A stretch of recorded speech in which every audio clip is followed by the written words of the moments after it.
How does a turbocharger work? Welcome to Mercie J Auto Care, where compassion and craftsmanship come together. I'm Rick Smith, Master Certified Technician.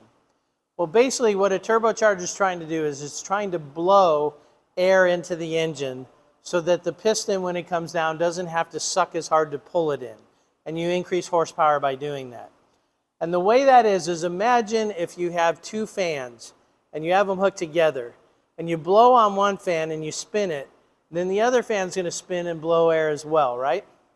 So what we have on a turbocharger is on the exhaust side, we have a fan.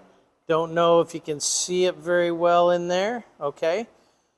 And so what happens is the exhaust comes in, goes over that fan, and the combination of the exhaust flow plus the heat, which expands things, starts to spin that fan really fast, super fast.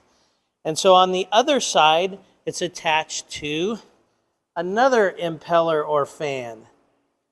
And that's on our intake side. So the air coming out of your air filter goes in there, and then it goes into the engine under pressure because of that spinning. And that increases what we call volumetric efficiency, which we have another video on that. That's a very basic explanation of how a turbocharger works. I hope this has been informational to you. And until next time, safe travels and blessings to you.